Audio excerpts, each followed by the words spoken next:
Bonjour, je vais vous parler de Croire aux fauves de Nastasia Martin. Alors déjà, je vous vois surpris, vous dites « Ah, qu'est-ce que c'est que cet iPad ?» Eh bien en fait c'est très simple, j'ai eu une fringale de bouquins. Et donc on était sous le coup des 23h15, j'avais entendu parler de ce livre. Malheureusement à cette heure-là, mon libraire préféré était fermé, donc je l'ai acheté sur l'iPad.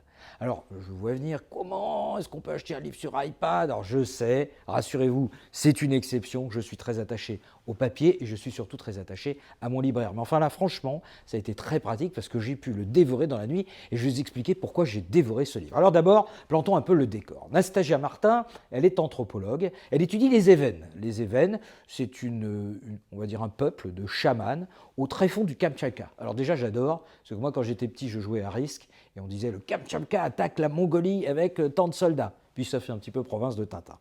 Et bien en fait, ça existe le Kamtchatka. Alors donc, son rôle d'anthropologue, c'est d'aller s'immerger au cœur. Alors attention, c'est très très loin, il faut y aller par plusieurs modes de transport. On termine avec les motoneiges dans une région vraiment reculée, et là on arrive au cœur de la forêt. Dans des endroits d'ailleurs, on ne sait pas trop, mais on a l'impression que les soviétiques ne veulent pas trop qu'on la mette dans le nez parce qu'il y a peut-être des bases militaires là-bas. Enfin bref, des endroits très très confinés, très très secrets. Et là, elle va faire une rencontre absolument catastrophique pour elle, mais magistrale pour le livre, c'est l'ours. Elle croise le chemin d'un ours, elle le regarde dans les yeux, et là, chasse d'une patte. L'ours commence par la défigurer, et ensuite une autre patte. Il lui arrache la moitié de la jambe, et là, elle a failli, au sens propre comme au sens figuré, y laisser sa peau. Alors, il y a 3 parties dans ce livre. Première partie, c'est la reconstruction. Comment est-ce qu'on fait? Déjà, quand on est sur le terrain comme ça, complètement paumé, toute seule, pour s'en sortir. Donc elle raconte comment elle va passer d'abord dans un hôpital soviétique où on va lui mettre des plaques, etc. Puis ensuite, elle va rentrer à la Salpêtrière où là, il va y avoir une guerre entre d'un côté les services français et de l'autre côté les services russes. Les services français disant bien entendu, mais qu'est-ce que c'est que ces plaques qu'on vous a mis? C'est ni fait ni à faire, il faut tout changer, il faut tout réopérer. Oui, sauf qu'en fait, elle va choper un streptocoque à la Pitié-Salpêtrière. Donc finalement, l'hôpital russe, il n'était pas si mal que ça.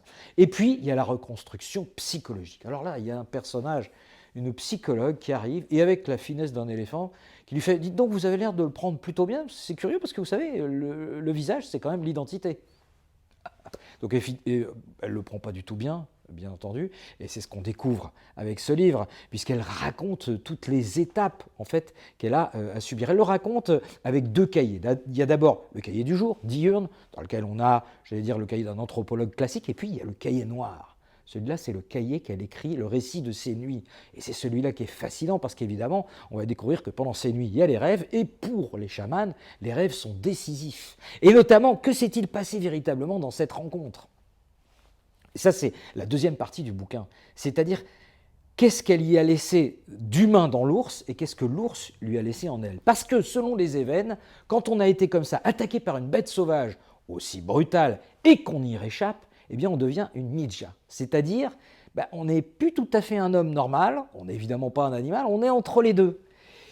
Et ça, chez les Évènes, on peut être tout de suite considéré comme un paria. Et donc, pourquoi, comment? Elle a un style extraordinaire d'anthropologue. On va apprendre par exemple le terme de liminarité. Qu'est-ce que c'est que la liminarité? Eh bien, dans les rites de passage, il y a 3 étapes. La première, c'est la séparation de son premier groupe. La dernière, c'est la réintroduction dans l'autre groupe, puisqu'on passe, par exemple, de l'état d'enfant à l'état d'adulte. Et entre les deux, il y a la liminarité.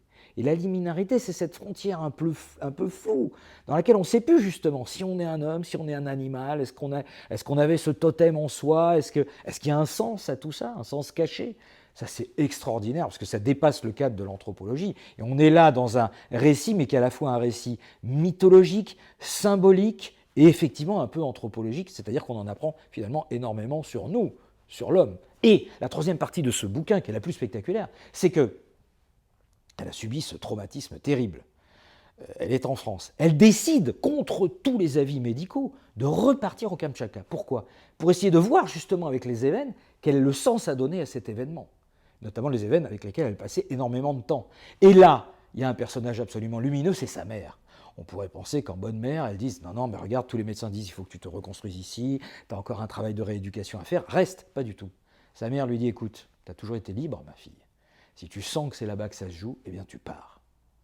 Et elle va partir de nouveau au fin fond des steppes, aller rencontrer les Évènes et essayer de trouver le sens. Ce sens, c'est de croire au fauve, de croire à cette partie. C'est extraordinaire parce qu'en en fait, elle s'aperçoit que tout à coup, en ayant eu cette part d'animalité en elle, elle découvre aussi à quel point on est complètement décalé vis-à-vis de la planète. C'est vrai qu'on le sait parce qu'on voit bien que la maison brûle. Mais là, non seulement elle le sait, mais elle le vit de son intérieur presque de femme ours, de se dire mais qu'est-ce que l'homme a fait au milieu de son milieu? Comment il a pu se déconnecter à ce point-là de son milieu? Moi, j'ai trouvé ce bouquin absolument fantastique, écrit d'une manière bouleversante parce qu'on n'est pas habitué à ce style d'anthropologue. J'ai appris plein de choses, donc je n'ai qu'une chose à vous dire, précipitez-vous.